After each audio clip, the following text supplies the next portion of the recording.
might be. It's morning here, 7 o'clock. We're going to get started. My name is Paul Janssen, and I'll be presenting to you for the next 45 minutes to an hour.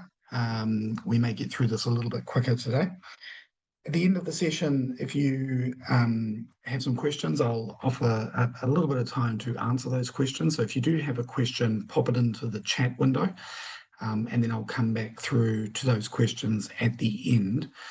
Just in terms of those questions, if you do want to ask something, can you try and make it a general question?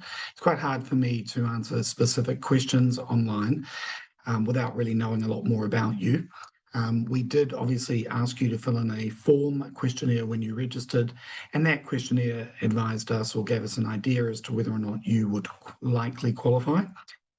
So we have that information, but sort of on-the-spot questions about your personal eligibility can be quite challenging in this environment. So if you do have a question, just keep it fairly general, and that way others might benefit from the answer as well. So we'll get started, and we've got a reasonable amount to cover. In terms of what we will go through, pretty much 6 parts, so we'll do a little bit of an introduction into New Zealand. I don't spend a lot of time on that specifically because most of you will do a lot of your own research, and that research will hopefully give you a pretty good idea as to what life is like here. I guess the only word of caution I would have in terms of doing that research is try and get as balanced a view as you can. There's a lot of information available on social media and so forth, which is useful, but often doesn't paint the right picture because it's very much from that personal or individual's perspective. And, people go through this process differently. Some succeed, some don't. And that can give you a slightly distorted view. So try and get as much information as you can, but filter it out and pick the parts that work for you. But we will do a very short, brief introduction into life in New Zealand, and the good, the bad, and the ugly. One of the things that I am quite keen on and I guess known for is that my presentations are not all about selling New Zealand. That's not the point. You will either will sell it to yourself or you won't. I'm not here to pitch a country to you, and I'm not here to present just the tourism version of it. So I'm here to give you a realistic appraisal of what life is like in New Zealand. The next thing we'll talk about is a bit of an overview of how our visa system works from a very sort of high level, a very simplified version. Remember, I'm trying to, I guess, condense a lot of rules into 60 minutes, which is not easy to do. So we'll have a very top-down look at how the whole process works. Then we'll dive into a little bit more detail in terms of the different residence pathways. And this seminar is really all about, or mostly focused on how people secure residence. We obviously have different temporary visa options as well. But for the next 60 minutes, we're really going to be diving into the residence side of things. So we'll have a brief look at family and business visas. I don't tend to spend a lot of time there purely because for most people who engage in these seminars, the focus is really on the skilled migrant category. That's what we're aiming for. So then we will dive into that skilled migrant process and spend a good amount of time on that, talking through the different pathways, how they work, and also potential changes that are coming, or not potential changes, but changes that are coming in August. Some of you who've been maybe following immigration news might have seen those or heard of them, and we'll explore those and how they work. In short, New Zealand is opening the doors a little bit further for more skilled migrants. We're plugging a couple of gaps in our current system, and that really is potentially really positive for a lot of potential applicants looking at making the move in the near term. So those changes are rolling out in August, not too far away. And then finally, we'll wrap it up with what a successful migration really looks like. So it isn't just about the visa. And I have a few, really basic tips to share with you. And then at the very end, what do you do next? Because this is a very sort of generalized overview of the process, but we obviously offer something a little bit more specific to you. And we have a couple of ways we can do that for you. All right, so without any further ado, we'll get into the New Zealand side of things. And again, research in terms of what you look for and what you're trying to understand is really important part of the process. But the reality is that until you actually live here, you're not absolutely going to know everything. You'll get a sort of picture of what life is like here. And if you've visited New Zealand, you may have a bit of a flavour for it. But living here and going through your daily routines is quite a different thing to being here as a tourist or having visited family, or even looking at New Zealand from a distance. So, getting to grips with that and understanding that when you make the move, you're here for the long term, and what that means is, I think, really important. But again, you're not really going to know how it works until you are here and you are living the life here. So I guess keep an open mind, do the research, but also bear in mind that there will be things you'll learn along the way. So we'll start with employment, or unemployment, whichever way you want to look at it. And this is a particularly interesting thing because New Zealanders see unemployment quite differently to the rest of the world. For us, unemployment numbers at around 5.5%, which is where they are at the moment, are sort of almost end of days territory. Whereas for many other countries, 5.5% would be fantastic. Particularly when we look at places like South Africa is a good example, where you've had double-digit unemployment for a very long time. But in the New Zealand context, we're currently sitting at around 5.5%, which is high. Our lowest number was around 2.9%. And so we tend to sort of swing between a band of around sort of 3% to 7 and 7.5% at the worst. In the global financial crisis, we hit about 7.8%. And that was, really end of days for us. But that still means roughly 95% of our population are employed or in some sort of gainful employment. The reality is securing a job offer here, which is a key part of our skilled migrant process, is more challenging at the moment. I'm certainly not going to sugarcoat that. It is still very possible, and we still have migrants securing jobs. It's just taking longer, and it requires a lot more strategy and focus in terms of how you do that. We're not recruitment agents, but we do understand that process, both from the applicant's perspective and also from the employer's perspective. We deal with them all day, every day. So we offer our clients a lot of advice there. We don't place clients, we don't do specific placement or recruitment, but we do offer a lot of just common sense support. And you'll find there are a lot of organizations out there offering that job search support specifically. In my perspective, a lot of it is just common sense. And once you understand how the employment market works here, how it might be different to where you're coming from, and the sort of approach you need to take, I'm not sure if you need a specialist doing that, but more just exercising a bit of common sense and a bit of good judgment. Now, the signs are more positive over the last few months. We've seen, despite global events, we have seen some sort of, as they say, green shoots, signals of employers or businesses here looking forward, being a bit more confident, and perhaps hoping to employ more people. And certainly from our pool of clients and the pool of employers that we deal with, those signs are definitely there. So the next, 6 to 12 months will be interesting and timed, I think, quite well with these skilled migrant changes that are coming. If you read the news, you'll often hear a lot of talk about the number of New Zealanders leaving the country. That's a pretty normal occurrence. We have a lot of New Zealanders who transition to countries like Australia. A lot of our younger New Zealanders go on their overseas experience. But I guess we've had a slightly increased number of late. It has settled down a little bit. In some ways, that's, obviously a bit of a negative sign, but also a very positive sign because those that leave, we have to replace. And ultimately, our immigration system is going to be responsible for replacing those skills. So when we have our next big skill shortage, we do have skill shortages in certain sectors, but when that becomes more widespread, naturally, we're going to be looking at how we can fill those gaps with good, well-prepared migrants. So the job search will be a crucial part of the process, and it's something to really bear in mind. And obviously, seek out some assistance with, and as part of the process of working with clients, we do offer that assistance as well. Second thing, fairly briefly, education and healthcare, for most migrants and those with families, which is kind of the bulk of who I deal with, education and healthcare are really important because obviously you want to make sure that your children get a good education and that the family is well cared for in terms of health. The simple answer here is that both of these things are publicly funded. So essentially your taxation pays for these things. And that starts from the day you enter the country on a work visa. So many of you may have to start with a work visa and transition to residence over time. But while you're on that work visa, your children will have access to free health, free education, publicly funded. So there are some small costs involved, but the bulk of the actual cost for education is funded through taxes.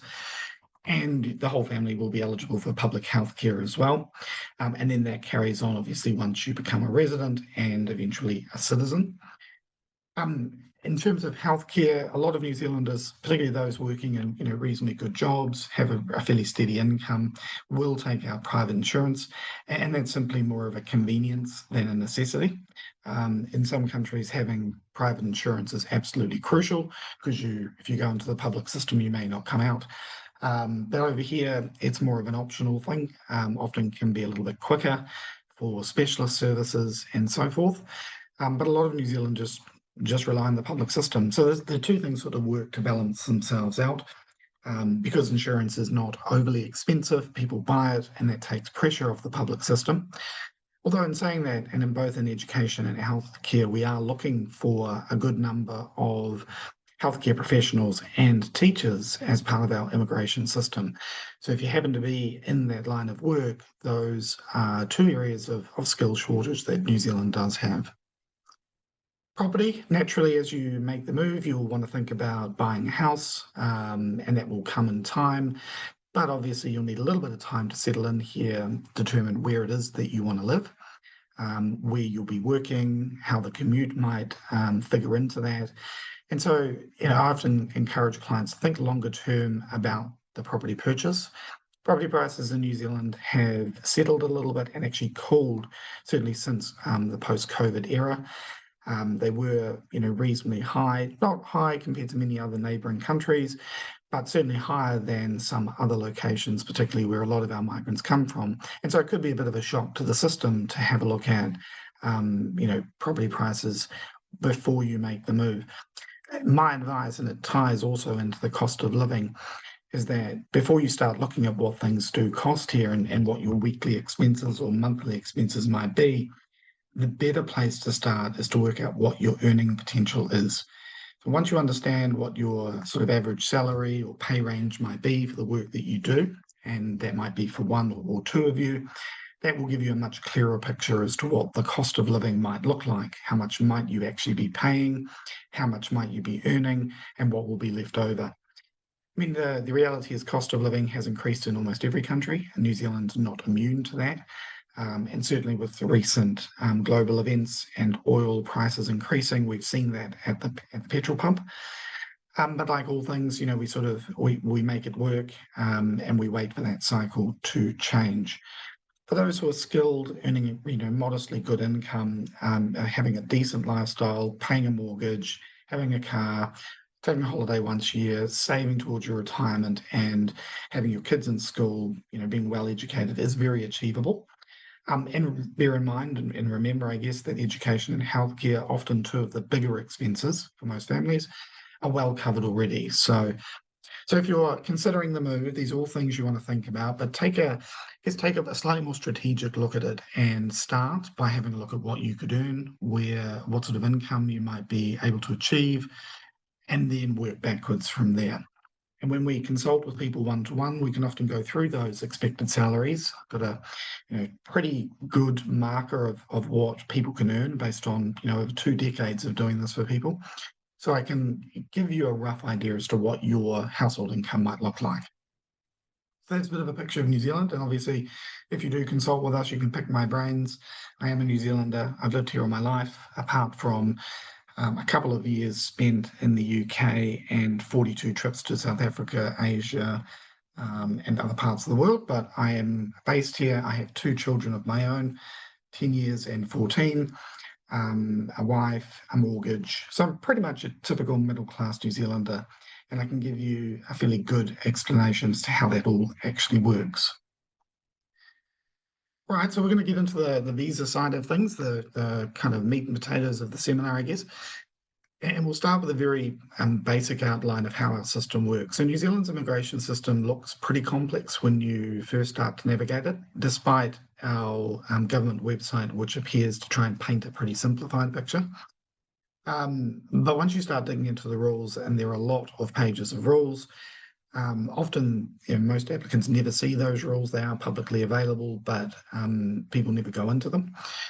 But essentially, you can split it down the middle in terms of we have a set of temporary visas that are, by their very nature and name, designed to give people the right to do something here for a particular period of time.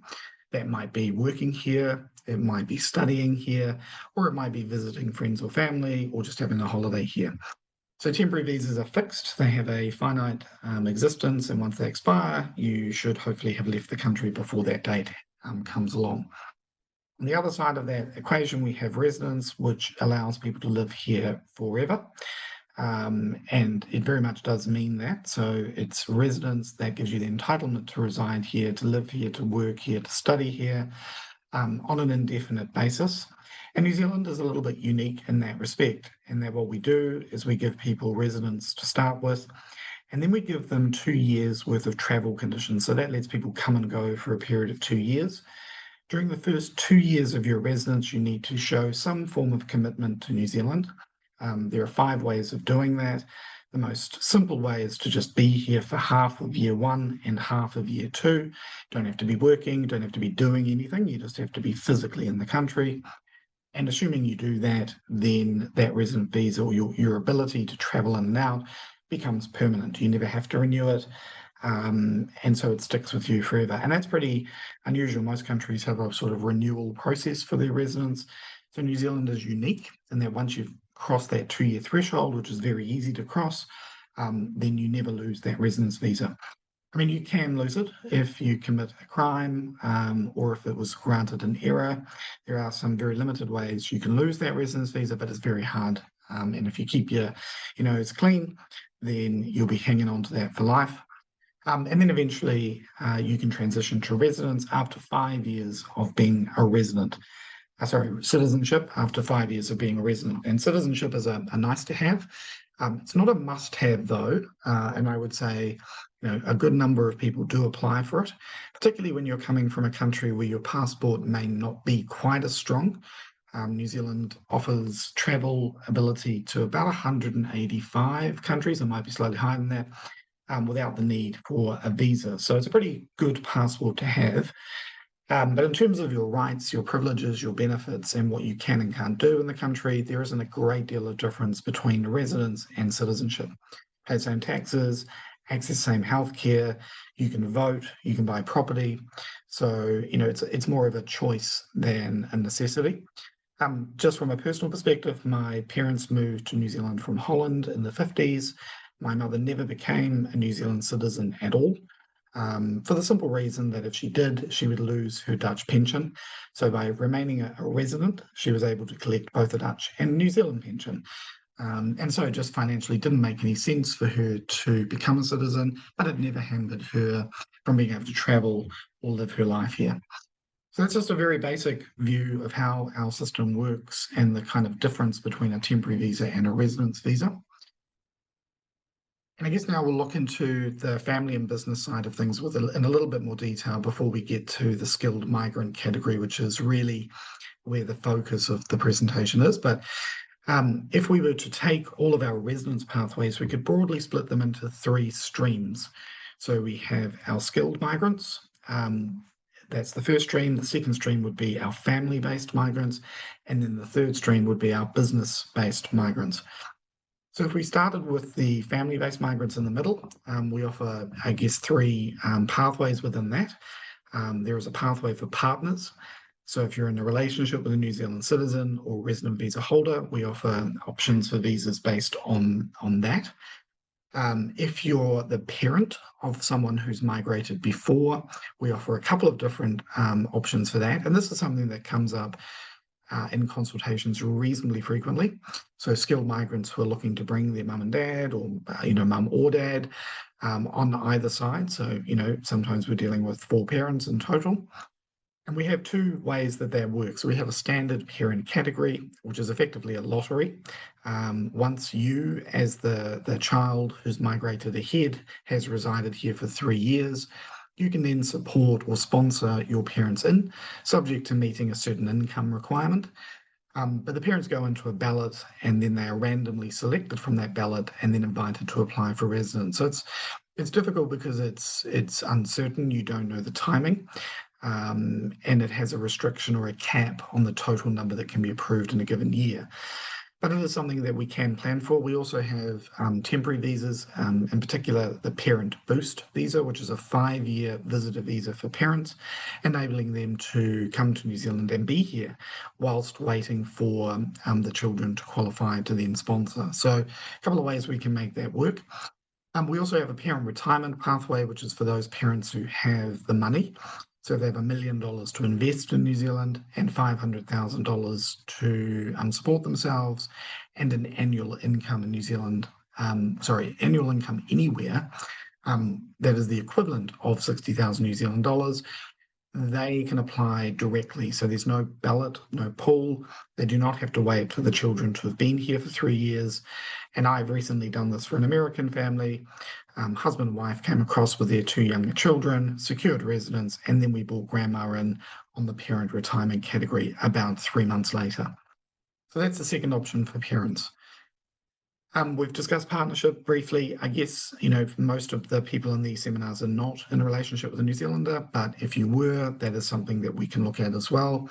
But probably more importantly, in terms of how we include partners in any residence application, we don't necessarily rely on you being married. So if you're coming here as a skilled migrant and you have a partner, but you're not married, as long as you're living together, we can include that partner in the application. And on the business side of things, we have, at the moment, 2 streams. There is a third being discussed, but the 2 that we have at the moment are those who can invest money into the country, either $5 or $10 million, for a period of 3 or 5 years. And that is a pathway to residence directly as well, or those who can invest or wish to invest in a business. So a much lower $1 or $2 million investment requirement that gets invested into a business that they will be directly involved in.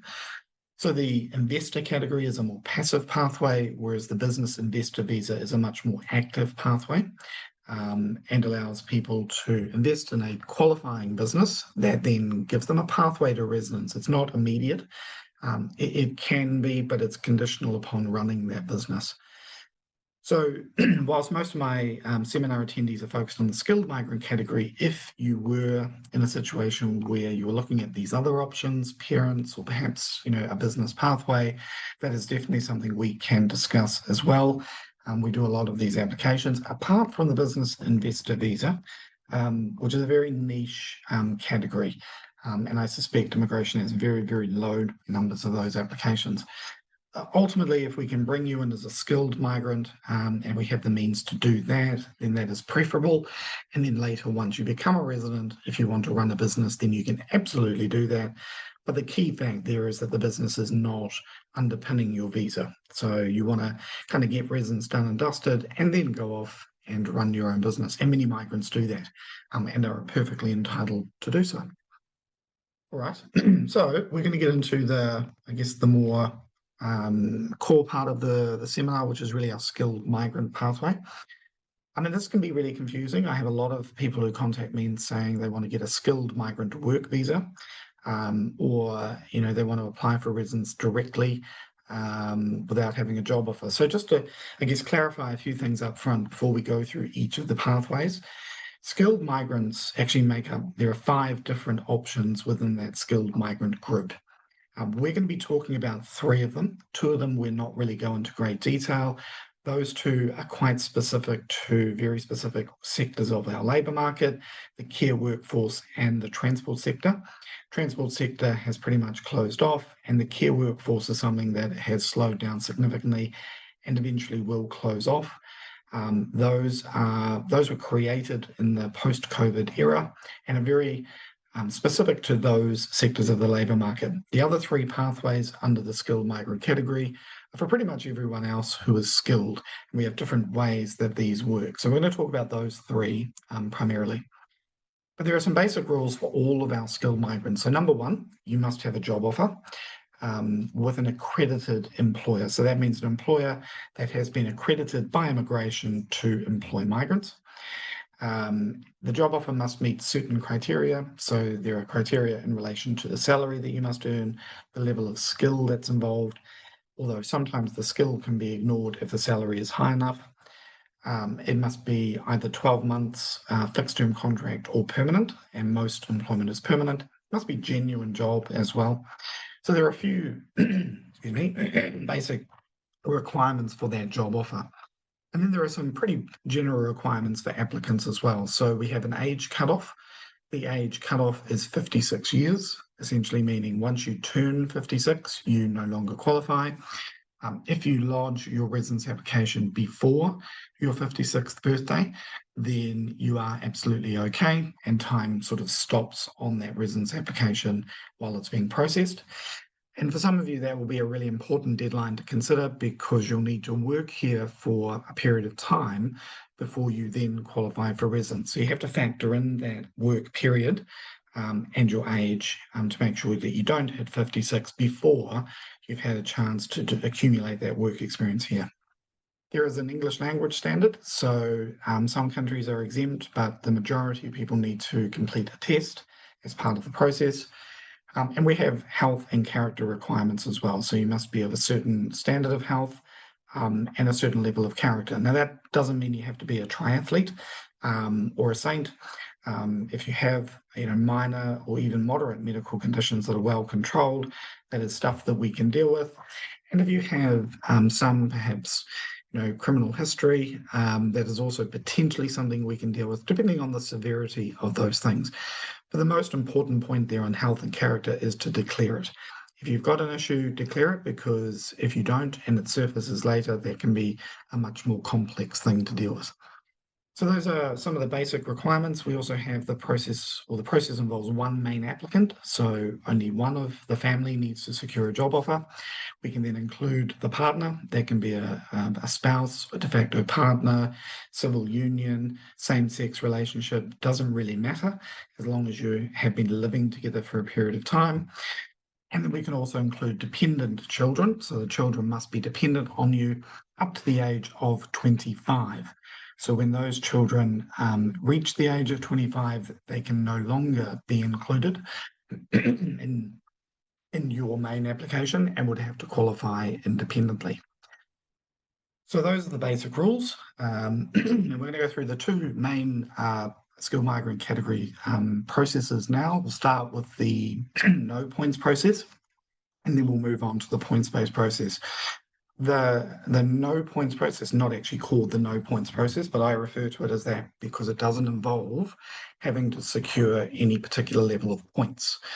The points-based process is the one that will be changing in August. And so we'll talk through a little bit of that and how those changes might work and what they might look like.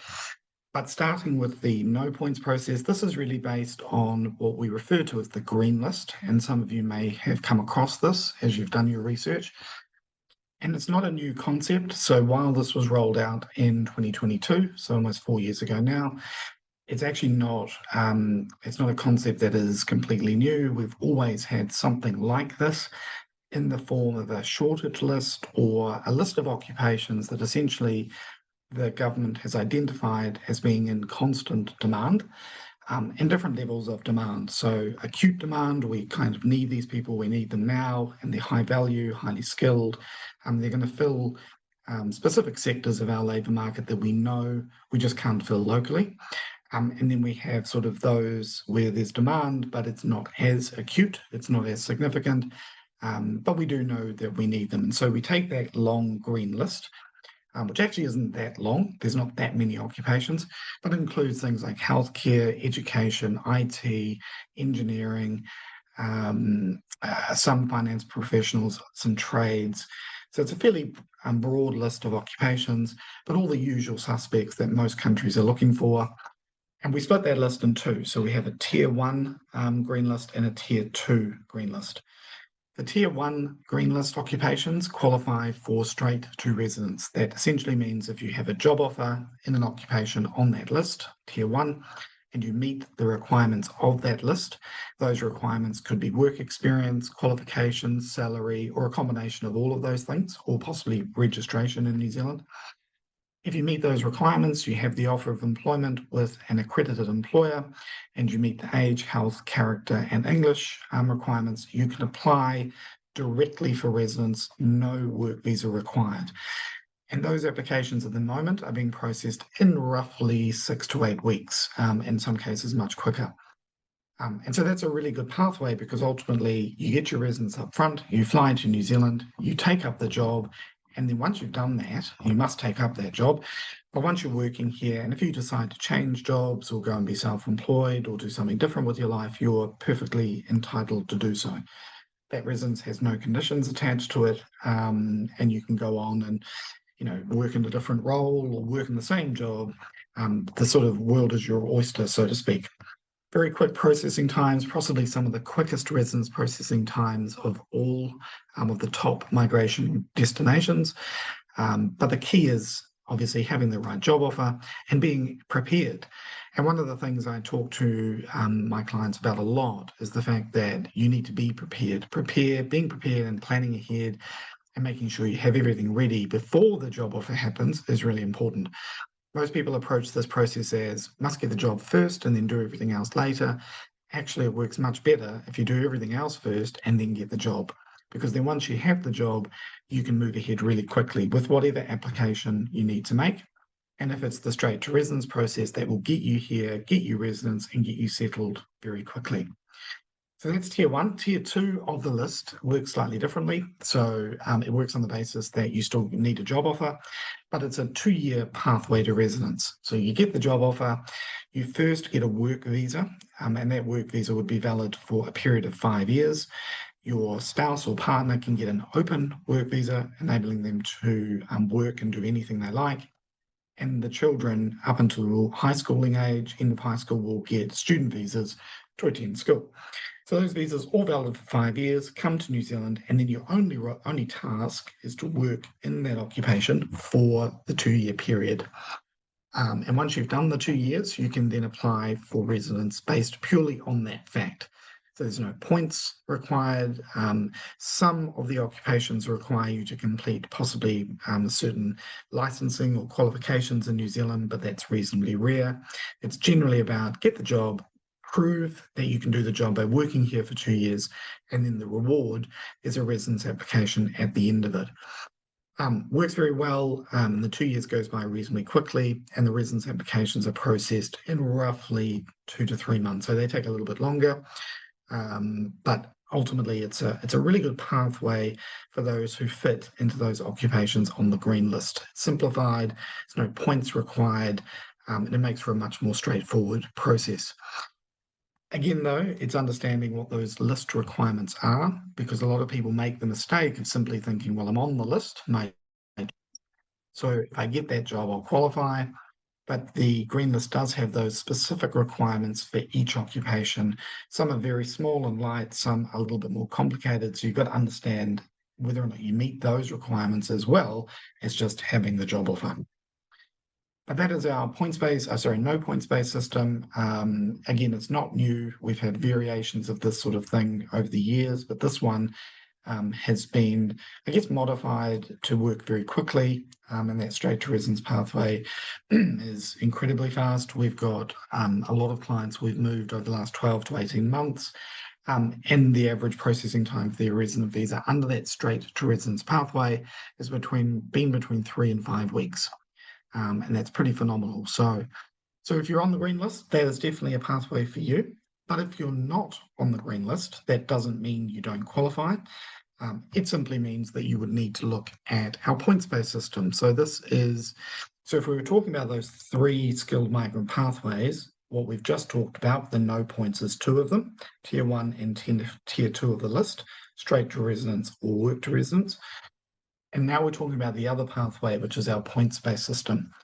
So what's on screen at the moment is what we currently have. So it's the current system that we use, and this is what will change in August of this year. So I'm going to go through the current system because that will largely stay in place with a couple of modifications, and then I'll talk about the two new columns that will be added essentially to this table that will open the door for many more people. So historically, New Zealand has always had a points-based system. In fact, we were one of the first countries among the top sort of main migration destinations to introduce a points-based process, and many other countries have followed us in that particular path. So the points-based system at the moment, it used to be much more complex. There were a lot more points involved. There were about 16 different factors that we use to calculate points and so forth. And so we've now landed in a much more simplified version. So you need 6 points in total, and those points come from essentially two things. So on screen, you should see one big table in the middle there and a much smaller table on your right.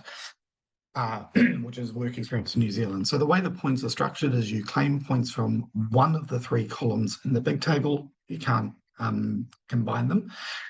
So you get points from one of those columns, and then you, if you need to, you top up with points for New Zealand experience. Excuse me. Early morning, voice still getting into gear. So let's say, for example, you were a qualified doctor, probably not the best example because they qualify under the green list. But if we were just using that, a doctor will take 6 years or more of training. So they can claim 6 points from the New Zealand registration column. So with a job offer, being under 56 years of age, health, character, English, and so forth, they would qualify directly for residence. Their 6 points come straight away from from that column. They don't need to top up with work experience. Let's say, however, you're an electrician, that's going to get you 4 points on that column. So you need 2 more points to top up. So you would use 2 years of New Zealand experience. So essentially, the current system works in that way for registration in New Zealand. So it's doctors, teachers, dentists, some tradespeople. Or if you're not registered, you then have a look at the qualifications. So if I have a degree, and the starting point is a bachelor's degree. That gives me 3 points. I would need 3 years of experience. Again, you've still got to have the job offer in New Zealand as well. If you had a master's degree, that's 5 points. That's going to give you or need you to work for 1 year in New Zealand. So it works very much the same way. And then finally, if you don't have a New Zealand registration or a degree, you can use income in New Zealand. So if you're earning 1.5 times the New Zealand median wage, which is about $52.50 at the moment for 1.5 times, median wage is 35, and you work in that for 3 years, that will get you 6 points. And then if you earn 2 times the median, that's 4 points, and 3 times the median, which is a very high salary, that gives you the 6 points straight away. So essentially, it's kind of a seesaw system. On the one side, you claim your points for either registration, qualifications, or income. And on the other side, you top up if you need to balance the seesaw with experience in New Zealand. So it's either straight to residence or gradually work your way towards residence process. Now, what we're going to see in the very near future in August is 2 additions to that big table, because what that big table doesn't account for at the moment are those who have really good work experience, can get a job offer here, but are not earning that 1.5 times the median income. So we're introducing a work experience pathway that will require 3 years of experience from overseas, 2 years working in New Zealand, at a rate of 1.1 times the median, so roughly $38 an hour, and working here for a period of 2 years. So having the job offer, of course, that's always crucial, but it essentially gives those who have good work experience but no qualifications, not in a registered occupation, and are not earning that really high income, a pathway to residence. And that's all skilled migrants across the board. And that might be anything from a secretarial role all the way through to an astronaut. So there's a really big pool of occupations that potentially will qualify under that pathway. So that's the first thing that we're doing. The second thing is adding another pathway for trades. So for tradespeople who are not registered and who may not have the bachelor degree or the higher income, if they have a trade qualification and 4 years of post-qualification experience, and work in New Zealand for 1.5 years, that will become a pathway to residence as well. So it opens the door for those trades that don't currently fit under these points schemes either. So essentially we'll have five, we're calling them pillars or five columns in that table, not three. And then the other big change, which I think is a really significant one, at the moment, 3 years of New Zealand experience is the maximum you can claim. We're going to reduce that down to 2 years. So essentially all the other points will shift up a little bit. So someone who has a bachelor's degree will effectively need to work 1.5 years in New Zealand to qualify. If you're on 1.5 times the median, you would have to work for 2 years. So the pathway to residence for those who traditionally would need 3 years of experience will reduce to 2. So basically, we're adding more options for more people. We're speeding up the process more generally by awarding more points for existing criteria. And we're simplifying a few other things along the way as well. So those changes are really positive. They're all, whenever we signal changes to our skilled migrant system, the market reacts by thinking we're making it harder. The reality is we're actually making it easier, and we're opening the doors for more people. And I guess that's looking forward and thinking, well, we are going to need, a bigger pool of good skilled migrants. So how do we achieve that? And this is certainly one way we will do that. Right. So that has been a bit of a crash course, I guess, in terms of how our immigration system works, and gives you what I would hope is a fairly clear outline of the different options and how they will fit together.